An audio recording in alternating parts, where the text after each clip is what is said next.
Olu, olu, kamanau, ha kokulana, honuya lana kila, aloha maina Hawaii, o ke aloha no kaumea nui, o maina Hawaii, nā pua, nā lei, nā mamo, no ai no me ke aloha.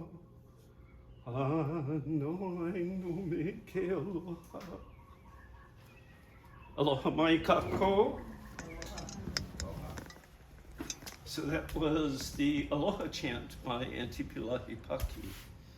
And it was given to me by my landlady, who was a kumuhula Kilohana Silv. And it speaks about what Jimmy was just talking about, actually, the Aloha spirit law in very interesting terms. I am a bit dyslexic, so I have to have a map of where I'm going, otherwise I go way over here. So please forgive me for having this. So I just want to talk a little bit about myself first and let you know where I'm coming from and what I've done.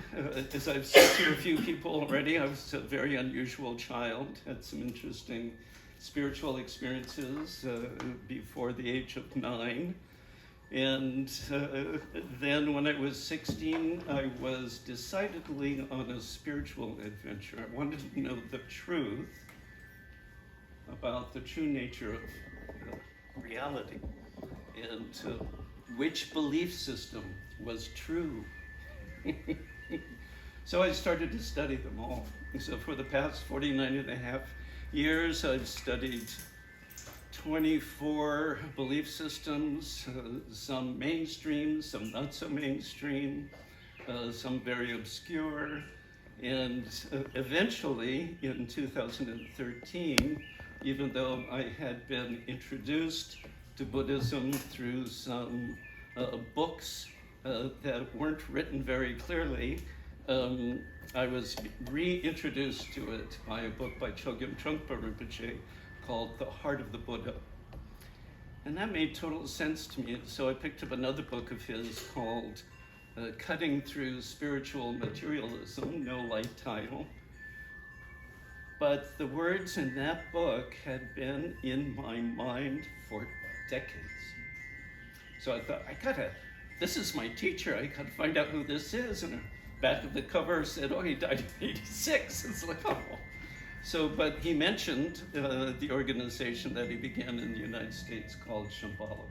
So I went on a journey from here to Los Angeles to experience a week-long silent meditation retreat at the Los Angeles Shambhala Center, and I immediately knew these were my people. It was all about the meditation. And so that started my journey in education around Buddhism. I eventually moved to a Shambhala land center in the Northeast Kingdom of Vermont for 5 years to study, to work, to live, and to learn how to teach Buddhist studies and psychology.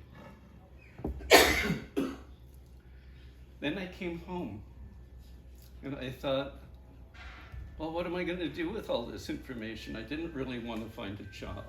I was over the whole job thing. And when I read the job descriptions after those 5 years in an intentional community, I was like, these job descriptions are for like 2 or 3 people. And then the salary to go with, I said, no way. I said, I'll squeak by and create a course with all of the information that I learned. So that's what I did. I created a course called The Path of Meditation That Leads to Living Aloha. Why Aloha? Because I experienced, while I was at Karme Choling, the retreat center in Vermont, very deep levels of meditation, and that experience reminded me of Aloha. In fact, the whole valley just reeked of Aloha. And I thought, what is going on? So when I came home, I started to study, is this just Haole Boys made a thing about aloha and mindfulness, or is it somewhere else? So I started studying Pilahi Paki, Morrnah Simeona, Nana Veary, and lo and behold, some wonderful information arose from that. Is everyone here familiar with those three keepers of the secret? No? Oh my goodness. I'll read some quotes from them. So again, here I am, like, oh. What is aloha? And the Pukui and Albert Dictionary defines aloha as love, affection, compassion, caring, mercy, sympathy, pity, kindness, sentiment, grace, greeting, salutation, sweetheart, lover, loved one, loved, loving, kind, compassionate, charitable, lovable, to be loved, to be fond of, to show kindness, charity again, and affection. I thought there's got to be a little more to aloha than that, because yes, I understand aloha as love and caring and all healing. I mean, I was taught to send aloha to the plants in the garden and other people, right? So sending aloha, what does that mean? You know, so I'm sending my love, my compassion and whatnot. But when I was growing up in Kailua, I was adopted, hana'd, so to speak, by this older Hawaiian couple. I didn't have any friends. I was new to Hawaii. I was 9. As you can imagine, not so many friends at school right away. And they taught me about the Hawaiian culture and aloha. And I wish I knew their names. I knew them only as Tutukane and Tutulady, but they really imbued a lot in me, and they taught me to get the deeper meaning of any Hawaiian word. We had to take it apart. And so we have an outer meaning, which is the literal meaning of the words in Hawaiian.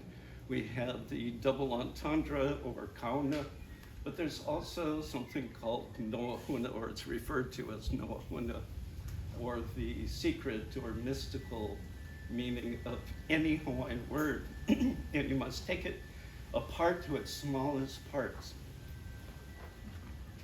So aloha is separated as a, alo, lo, and ha. So luminous, to shine brightly, sparkle like a gem or a star. Lo, the front half of the skull. Alo, face, presence, or to be with. Ha, the number 4, which, by the way, is a sacred number. Breath and life. And I thought this was very, very interesting. This is getting more to a deeper crux of the word aloha. So this is when I started my study with Auntie Pilahi, Auntie Morrnah, and Auntie Nana. Auntie Pilahi Paki. Aloha is the word mai kupuna attributed to the universe. Aloha is the universe. Aloha, the spirit, is now hidden from us by a filmy veil of eternity as revered personalities. For aloha, as translated and interpreted by my ancestors, was an element of life. It was an element vital and important to their daily habits in life. Aloha for them was the of his and her soul. Auntie Nana Veary, from her book, Change We Must, when I asked my grandmother why she fed a stranger, she got angry and said, I was not feeding the man. I was entertaining the spirit of aloha within him. The practice of honoring the other was so much a part of our culture that it needed no name. Today we call it aloha, or aloha spirit. But to the Hawaiians of old, it was inherent and natural. They lived it. To feed a stranger passing by, that is pure aloha. Today we have to be taught it because we are so far removed from the Hawaiian culture that we have to give it a name. The consciousness of aloha is being human in essence, the sum and substance of all beliefs. It is the essence of the teachings of all the seers and mystics in the world's history. To live aloha is the first essential of every satisfactory life. The second is to go out thinking, speaking, writing, loving, and living from this center to serve that consciousness in others.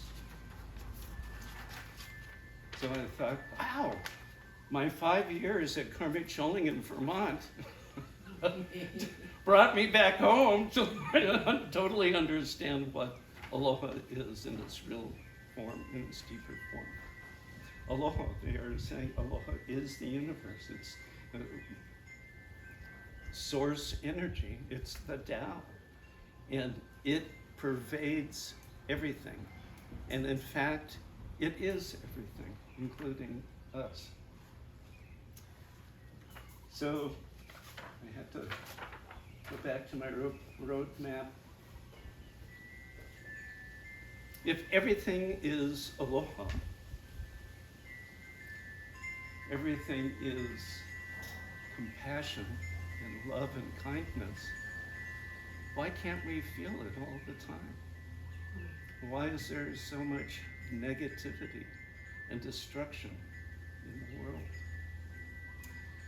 The sources, the 24 belief systems that I study all agree. They all say that it's because their words typically are, we've disconnected from source energy. We've disconnected from aloha.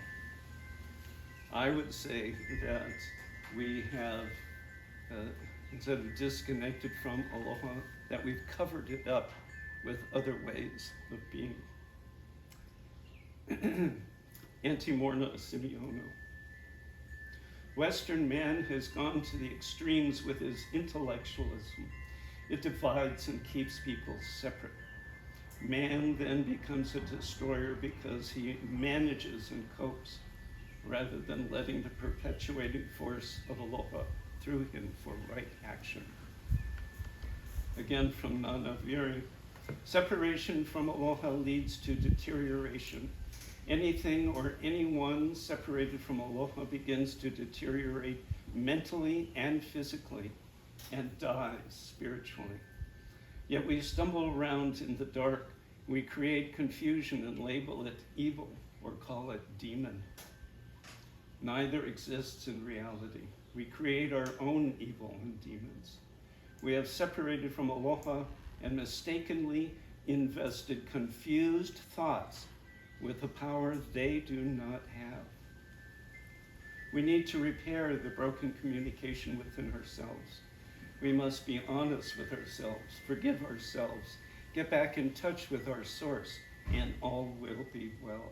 We can do it by ourselves. In silence, we can. And that's the key. And I wish Daule was here today, because she and the late Pono Shim wrote a wonderful paper about that. To experience aloha, we need mindfulness meditation. They specifically said Buddhist mindfulness meditation, but I think any mindfulness meditation brings us back to that experience of aloha. And again, from Auntie Nana Veary, from her book, Change We Must. Silence was the secret power of the Hawaiians. Through silence, they communicated with nature. The language of silence salutes aloha in all things. The silence that comes in meditation is a conscious acknowledgement of aloha's allness. In that silence, one is beyond words and thoughts. The highest form of meditation is inner stillness. In meditation, let your mind and heart release. Let your body and all that surrounds it be still. Let the earth and sea and air and heaven itself be still. The deeper the meditative silence, the more powerful the connection with aloha. You are a dynamic center in the creative flow that is aloha. So I want to take a little break of just being a talking head here and see, do a little check-in and see what's going through your hearts and minds around this information. Are we all on board? Is there some pushback? Do you have questions? Something coming up, perhaps? Don't worry, I'm a good waiter. Robin. I had the privilege of taking your classes, and so I heard you speak about aloha and taking it into those little pieces before, and it was intriguing, and it just struck me so deeply. But then to have you repeat it again when you heard so much in between, that was beautiful. That was beautiful. Wonderful. And I'll make a plug that many of the people who have finished the course are actually repeating it and finding this depth that they had forgotten about. 64 weeks, they're repeating it.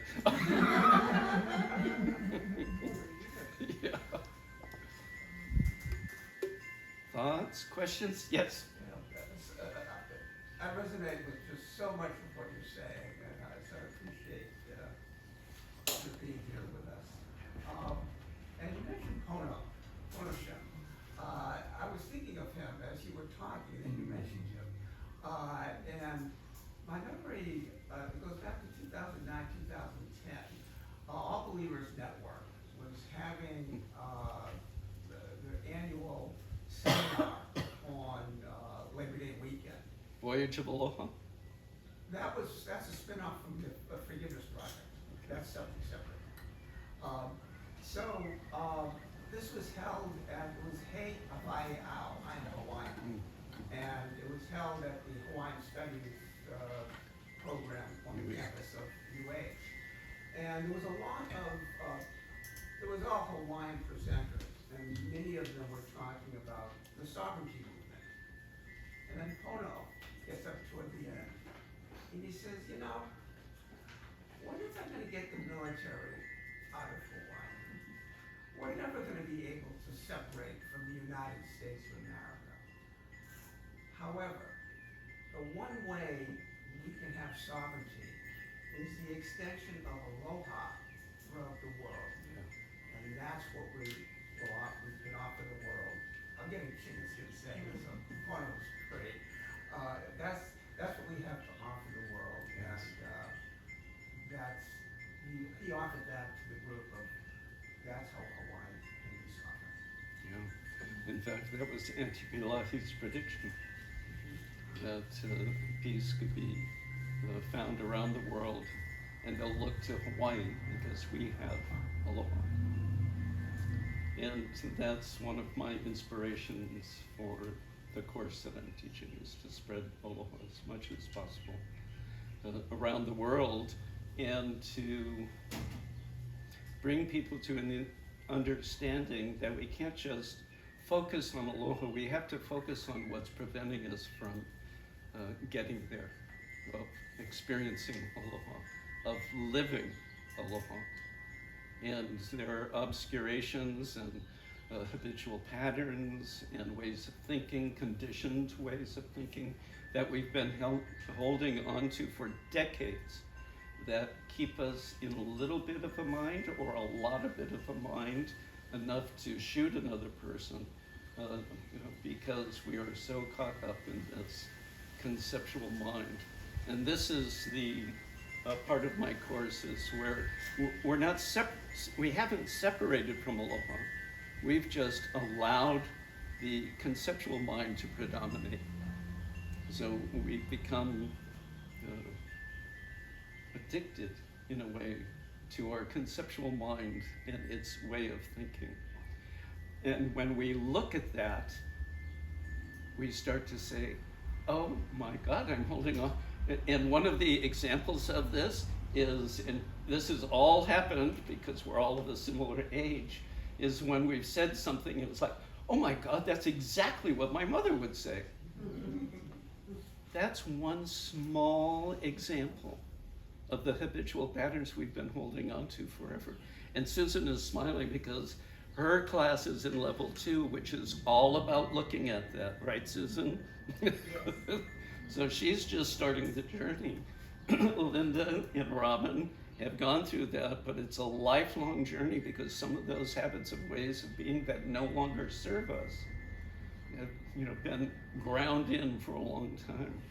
And it's not a sad journey, it's more of an interesting adventure of like, wow, I can't believe I'm still holding on to that, Linda. Well, I can say that the name of how you took the course out, and I thought, what is it?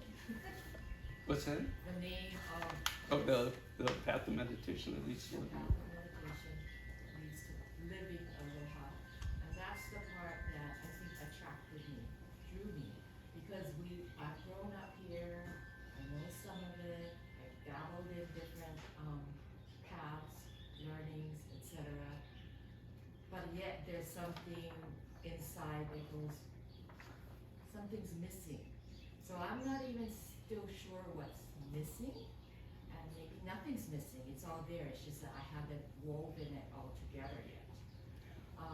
So as you bring in the essence of aloha, of this land that we are privileged to be here for, I think part of it, I'm sorry, this is happening a lot. Things just come, but my mind cannot yet articulate it so that others in a not just linear, but in a logical way can grasp what I'm trying to express. And I think that's part of the beauty of how you brought together all of these studies. So, there. Thank you. You're very articulate. Yes, thank you. So, I have a question. oh, please. So you said that it is conceptual mind that keeps us to our habitual patterns, which often keeps us trapped, I think. So what do you call that which allows us to connect to all of that which is aloha? Well, I call it freedom from conceptual mind. We have to actually, conceptual mind is the logical mind, and it's the conceptual mind is built according to the Buddhist logic and the Buddhist psychology is built on the foundation of a pile of mishaps as being humans. But it explains very clearly how mind begins, how conceptual mind begins at 2 when we start to say no. And then it starts to really be in use around age 5. Any of you who've been studying childhood development will know that, those 2 time frames. Before 5, more specifically before 2, we are pure being, we are pure aloha. And anyone who has had children, I mean, they're just pure, unadulterated by conditioning. But as conditioning comes as a natural way of being a physical being in this physical universe, we need that information. Mom says, don't touch that, it's hot, stay off the street, all of these things, we need that information. But that tends to collect, and some of those messages may be very necessary for that moment, but there's a fluke about our conceptual mind that grabs a hold, that clings to it. And all of a sudden, 10, 20, 30, 40 years later, it becomes a belief. A belief that, yes, was handy back at 7, or even 20 when we're in college maybe, but no longer handy at 50. And so when we start to look at this collection of beliefs, that we've held onto for dear life and guided our life according to them. And this is the basis of all prejudice in the world, I'll say, that when we start to look at it, we can start to see, oh my goodness, that no longer serves me. That no longer serves others. I mean, that was really handy when I was 21 and I was in a scary place or whatever, but we've held on to that fear, and that has guided our lives. When we look at it, we loosen our hold to it. In the Buddhist process of self-investigation or self-work, we don't need to go down some deep rabbit hole. We just look at it, and it loosens it. Every time we look at it, it loosens it, loosens it, loosens it. And until such a time that we notice we're about to go into that old habit of that kind of person, and we stop ourselves. New way of being. And in that instance, we're in pure presence. We're in the vast unified field of Aloha. Yes. Okay, so yes, mindfulness meditation can get us to an experience of Aloha, truly. And there's another way. And I'm prepared to do a guided meditation for you if you are interested to experience that level of Aloha that the keepers of the secrets were speaking of. Yes? Susan, you can't share this with your class because they'll get it at some point. You're getting a preview of this.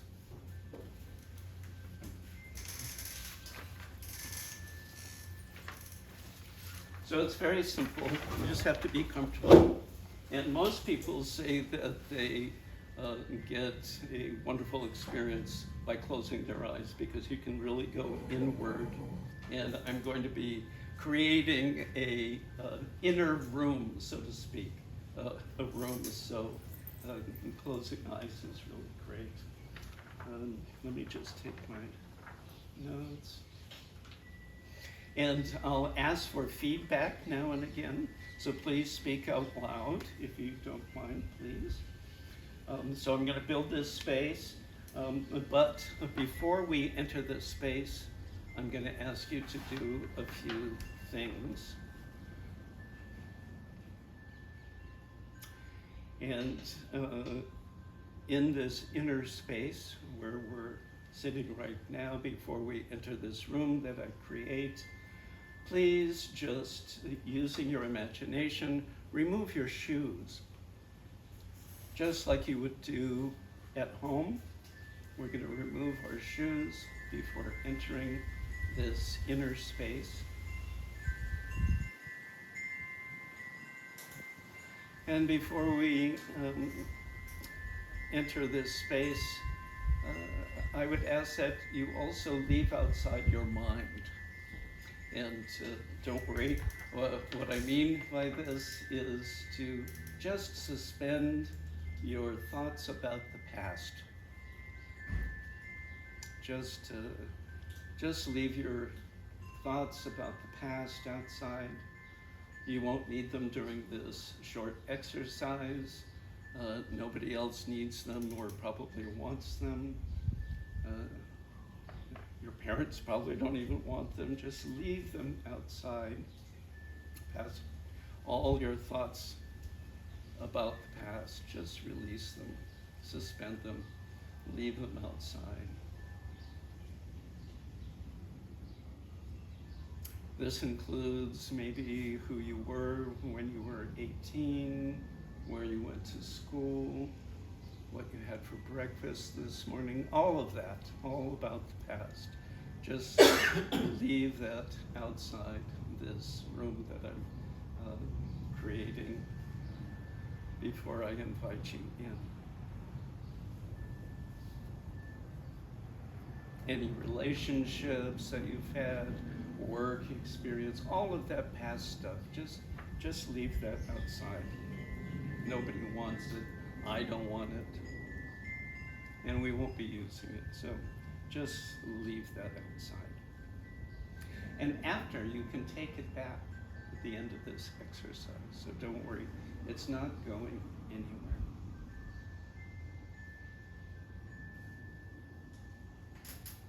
It'll all be outside, so just suspend thoughts about the past.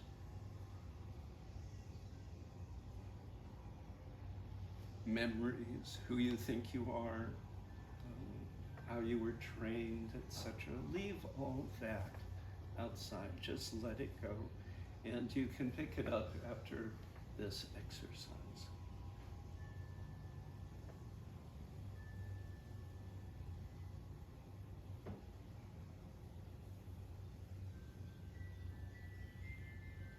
Your accomplishments, what you did before, leave it. Just suspend all of that. Let go of all of that for now. And your thoughts about the future, leave those outside. All of your expectations, your to-do list, your dreams for the future, leave all of that outside. We don't need that for this exercise. Nobody wants to know that during this exercise, so it'll be outside for you, waiting for you. We won't talk about it.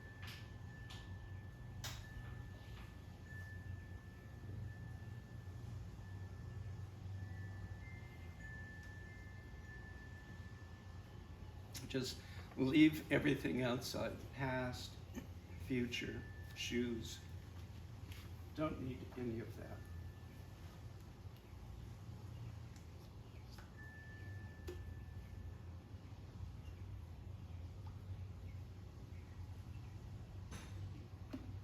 Can we agree on this?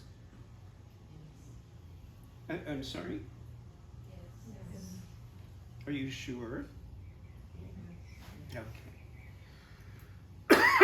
So we'll just suspend all of that for now. Your idea about yourself, who you are, your identity, suspend all of that. So just be very, very empty.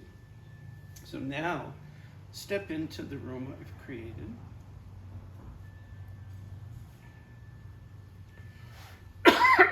You're in a room that's simply empty. You're not carrying any information about yourself, or who you were, or who you will be, or even the present. You don't need that. You don't need to know what's going to happen. Leave all of that outside. Just be completely empty. We're not thinking of anything at all.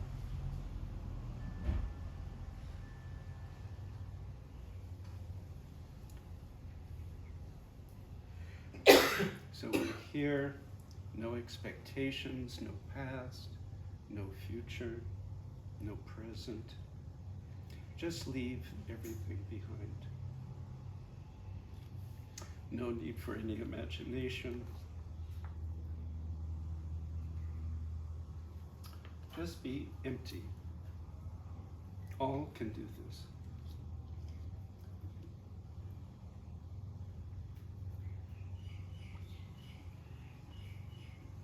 Totally empty. And don't go back to pick anything up, just leave it outside. It'll be there at the end of this exercise. Just let it fall away.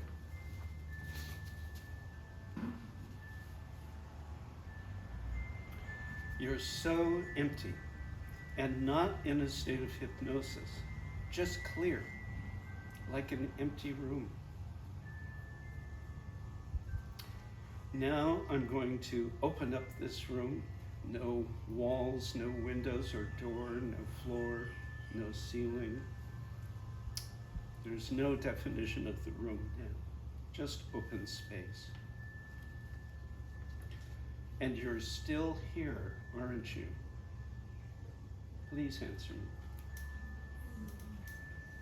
You're still here, right?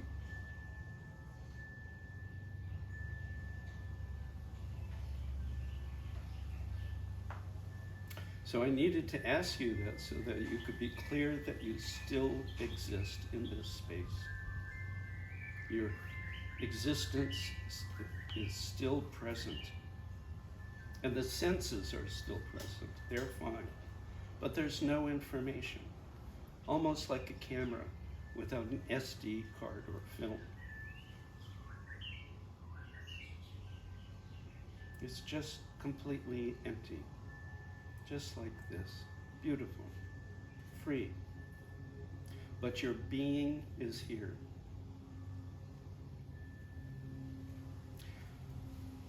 This that remains by itself, this space, what the aunties call aloha. Is there any definable shape or size to it? Please answer me.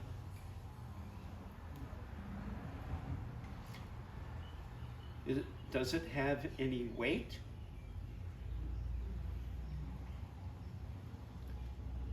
Can you physically touch it? Can it be photographed? Can it disappear or go somewhere else? Not sure. So stay in this aloha and make sure you're leaving all your thoughts and opinions and judgments and past and future outside. Just stay in this emptiness, this aloha. Can it be confused?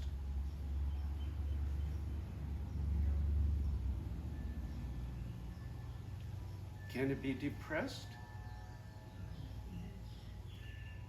Can it be afraid? Can it be angry? Can it hate? Can it be negative? Okay. Keep feeling into this space of aloha.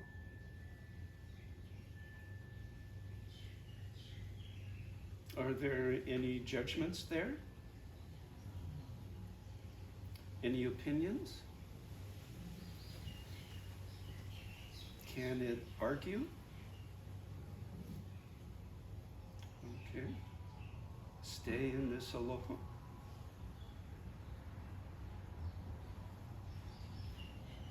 Can it be blocked?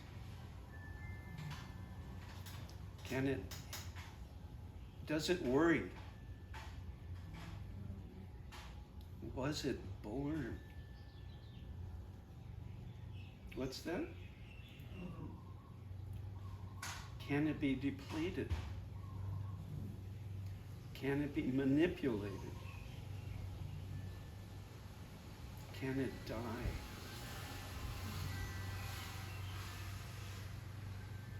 Is there any distance between it and you?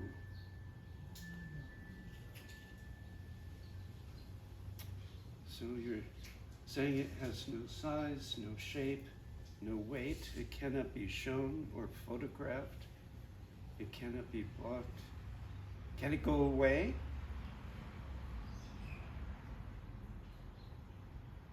Sorry? Are you imagining all of this? You're not imagining this. Cannot be confused. It cannot be depressed or afraid or angry. There's no distance between yourself and it. And you're all saying this with no rehearsal. This means this can only be what you are. It was not born, cannot die, does not argue, it was not imagined. And I'm only returning to you what you have said. Let's just marinate in this for a little bit.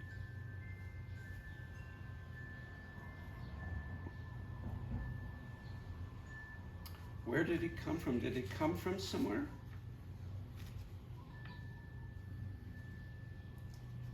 Can it go?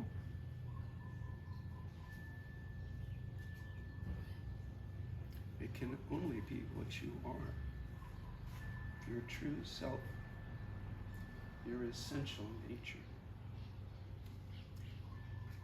And it must be universally so, because never have so many voices from so many different backgrounds agree. And agree without opinions.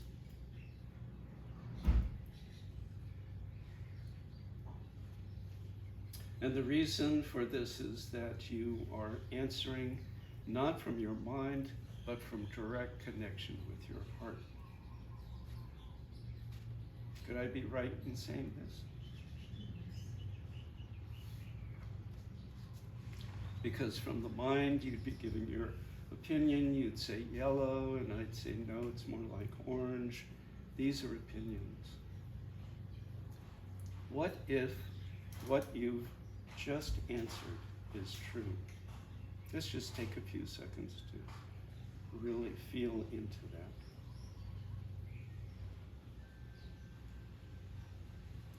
You are no distance from it. It was not born. It cannot die. It cannot fade. It cannot be manipulated. It cannot be depressed. It cannot be angry. It cannot be negative. Can it be lost?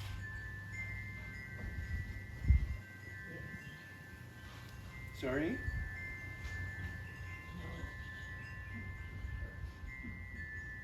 Okay, let's just marinate some more. And you are sure you're not under a spell. And it's clear that all of this is true for you. Oh, that's simply incredible. And it's very important that you see this for yourself inside your own heart, that it's not been pasted on from one place to another, because what you have seen with your own heart, you cannot unsee.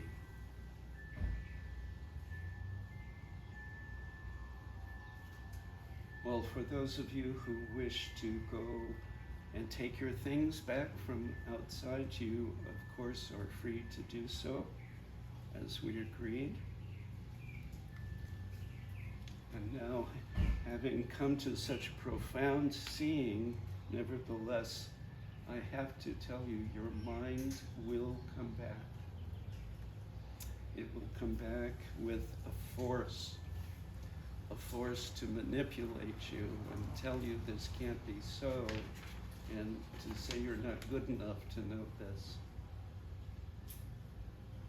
But you have mindfulness meditation to take you right back here whenever you wish, to recharge yourself in your true essence, aloha. You are welcome to open your eyes at this point. And I would like to invite you to discuss, and yet the sacredness of what you've just touched into is so precious. And so I would say, if you wish to discuss, wonderful. If not, then just remain in this wonderful, beautiful space, inner space, while you are going about your day. Be gentle with yourselves. It's all about caring about who you are. This connection is self-love.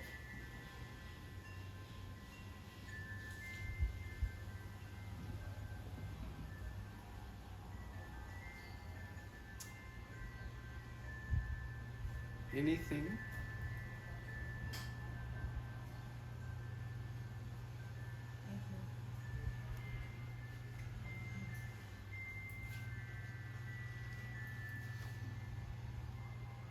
So I'm Piha. Jimmy, anything at this point? How was our time? Yep. Susan. Please don't feel me, but I'll just be truthful. I got there, but I couldn't stay there. But I don't feel like it's lost. Yeah. It's hidden. But today was the first time I got there. Maybe that's why I'm only a little too, because I know what it feels like. So, but I don't want to be negative about it. I got lost sometimes. Yeah. Where the little thoughts come back up. Of They came out course. from the outside Yeah. and then shut them back in. Yeah. But on the out. But so I just wanted to share that. Good. Because I get it. It's an ungraded course. Pass, no pass. And you'll have a few more weeks before this Yeah. comes up, so it might make a difference for you. It's a great class. Yeah. It's an awesome class. Yeah. Yes. I guess as you were talking, as I was reading, all I could hear was my heart. Mm. All I could hear was my heart. Even when you said, was it heavy? Can we lost? All I could hear was my heart. It's And amazing. I just kept with that. And everything else you were saying didn't matter to me. All I could think of was I was feeling my heart. Mm. And when you said, kind of like a woke, when you said, can you be lost? Oh. And I kind of paused there. I didn't hear my heart. Oh. Oh no, skipping a beat. Then I went back, and all I could hear was my heart.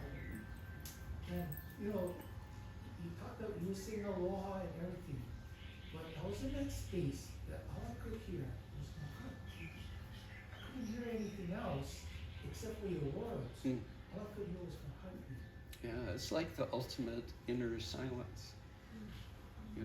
Where you can hear. There are people who do meditations in dark spaces, right? That is also a Buddhist practice. And the first thing they hear is their heart. And then they can start to hear other organs and things. So you were in a very deep space, I would say. I thought you were possessing me.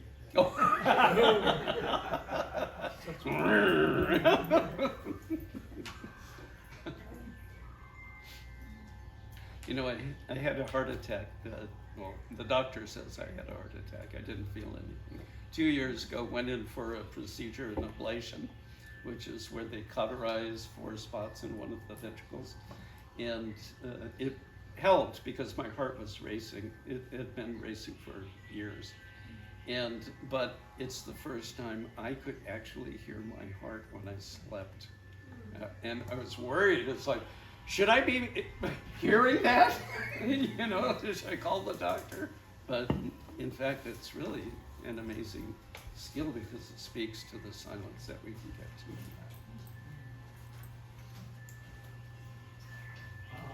Well, thank you for leading us back to aloha, which is always there. And it reminds me of the teachings of Anthony Danilo. This is what I utilize as I go through the day, and it may be helpful to others. Your story, since 2011, I've been showing Anthony Danilo videos and reading book studies about him. And a buddy of mine, his 14-year-old son, who really knows Buddhism, really knew it more than I. It was about 10 years ago. He wanted to come with me when I was going to show a video of Kaneohe. And coming back, he says, Anthony Danilo's 4-point program is Buddha's 4 Noble Truths. Oh. And I didn't really understand that. I said, well, tell me, what are you talking about? first noble truth is life is suffering, which I take as being suffering is always present if we want to. And two is the root of suffering is greed, hatred, and delusion.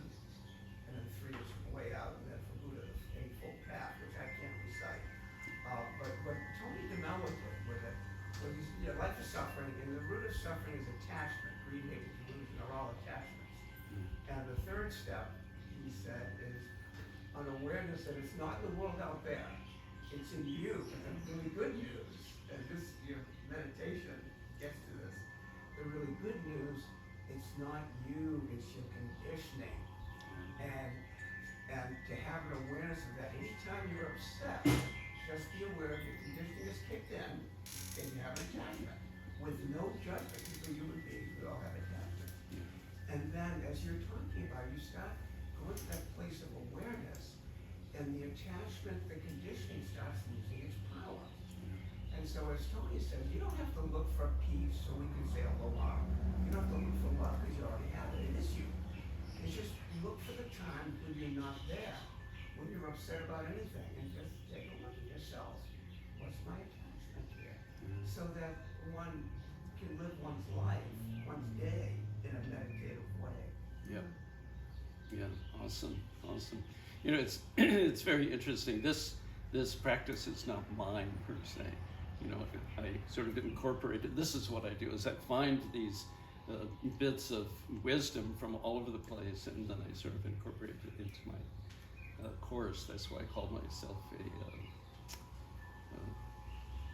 a what's it called when a person goes into the museum and curator. I'm a curator of this course. Thank you.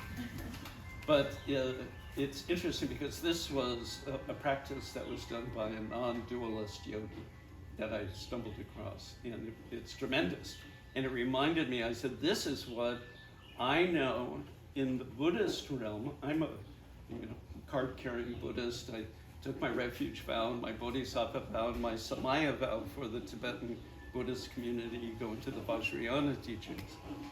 And at the end, not at the end, but like 3 levels into the Vajrayana teachings, you get a pointing out of the true nature of reality. And it can be the guru whispering it in your ear or taking you through a guided meditation. And that non-dualist yogi was exactly what the pointing out was. It's like, oh my God, you know, so I took it as license that I could use it also because he was, I wasn't, I'm not authorized to give Vajrayana vows and practices, but that was a non-dualist yogi's practice. It's amazing. The true nature of reality right there, aloha. So in a way, this really solidifies Auntie Nana, Auntie Morrnah, and Auntie Pilahi's understanding of aloha.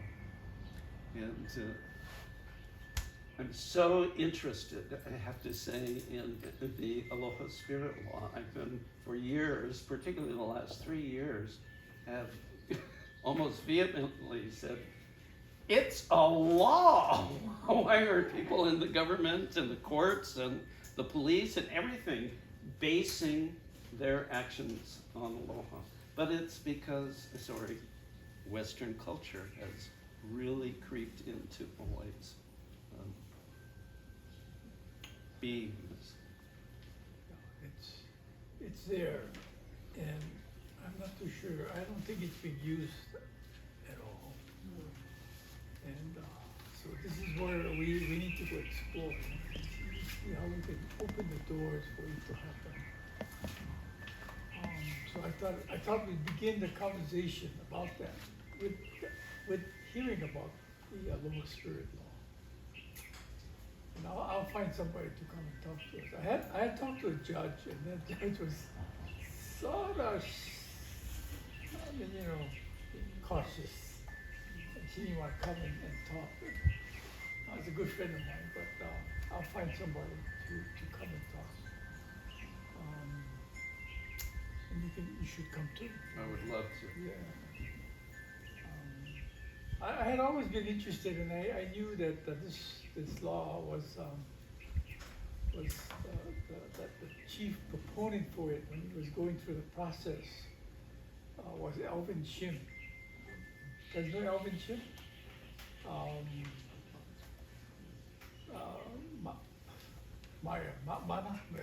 Mama Meyer.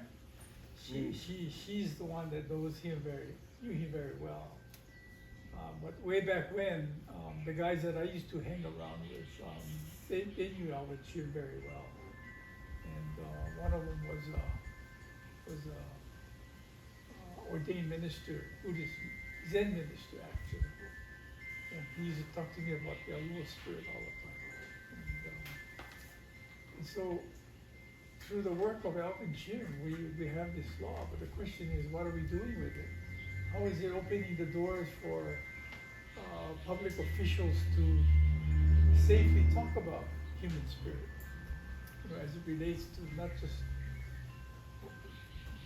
the aloha, but the idea of all the things that can really spring out of being in touch with your deeper self, your deeper spirit.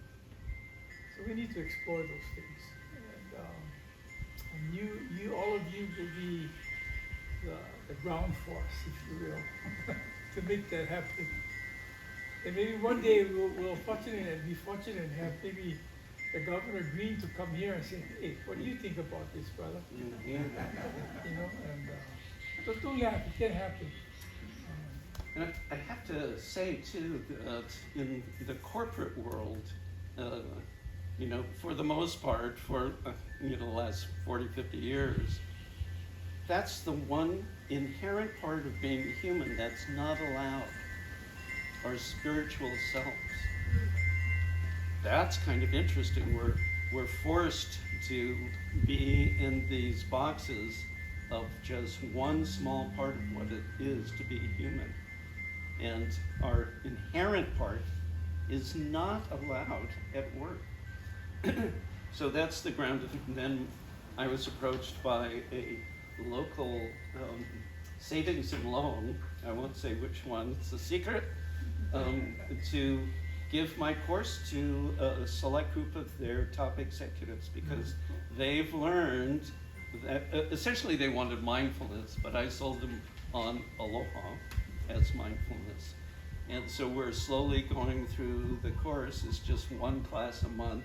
It's not optimal, but I think it's huge that a corporation would even consider doing this. And it's almost like a crack in the ability to bring aloha living into a workplace, you know? Of course, and, it's strange that we don't acknowledge the full humanity of people. Yeah. Because human spirit is it's part of being human. And why are we denying that part? Why aren't we talking about it? Why aren't we creating avenues for free expression of what one is actually feeling at the moment? I don't mean feeling, but I mean what really one is sensing or experiencing deep down, you know? And so we need to open up the doors for that to happen. We've got wonderful bumper stickers you just reminded me of. Oh, you got one? We're not human beings having a spiritual experience, we're spiritual beings having a human experience. Yes, exactly.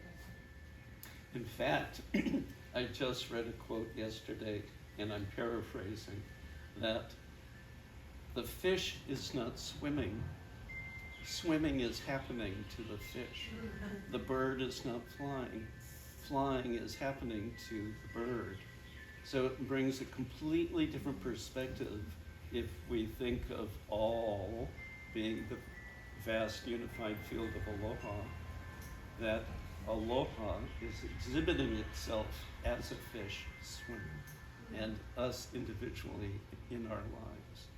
So we almost have a kuleana to bring aloha to the masses.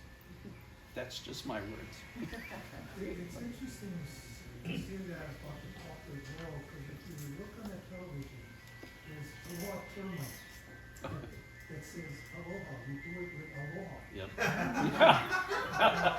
What does termites have to do with aloha?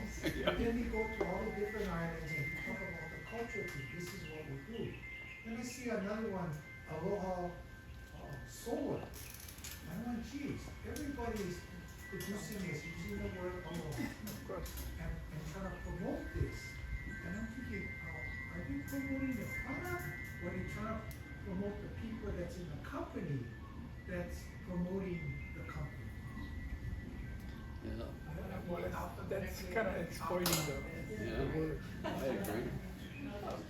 By the way, I did use the aloha termite. They came in my house and they provided excellent service, but I understand what you're saying. In next year, I don't know when, but I think it's in the early part of the year, but I don't know. So Michael Connor is his name. Wisdom Seat. Yeah, I'm trying to begins with the C. but- Carol. Michael Carroll is going to be passing through Hawaii. And so I'm going to see if we could get him to come and talk to us as well. And Michael Carroll, he's at he teaches ancient wisdom, just like you. And he was for many years a consultant to Fortune 500 companies all over the place. So we can ask him to tell about his experience with that. So that should be very interesting. Whatever happened to Tim Ryan? Tim Ryan, I'm trying to figure out in my mind how can I bring him here. I haven't forgotten.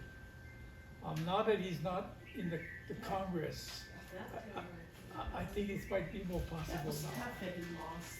Yeah, he was a good I man. read his book after, and it was Yeah. pretty.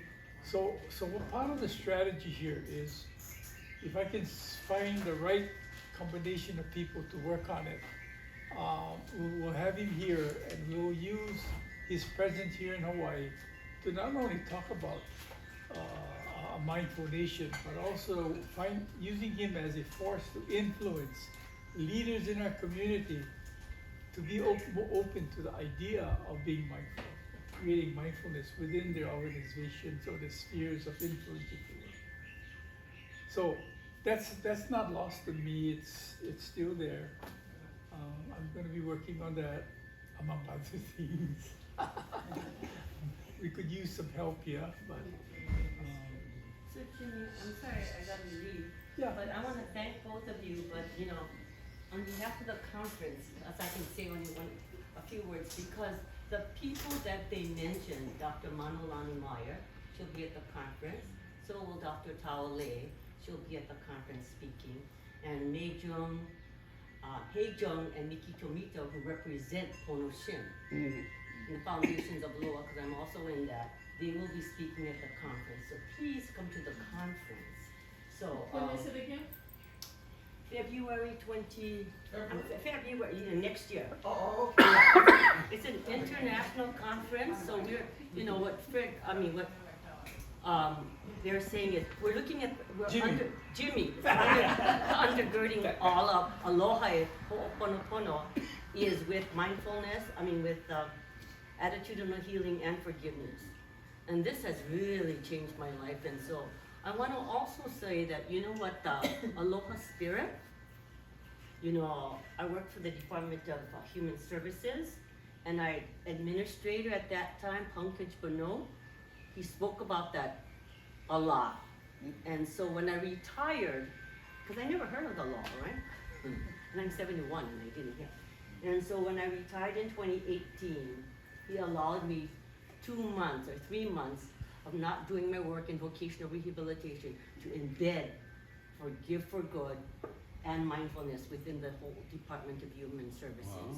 So it is being embedded in there, and so thank you, Jimmy, for that. And I'm sorry I have to run. Thank you, Susan. Is it hit and run again?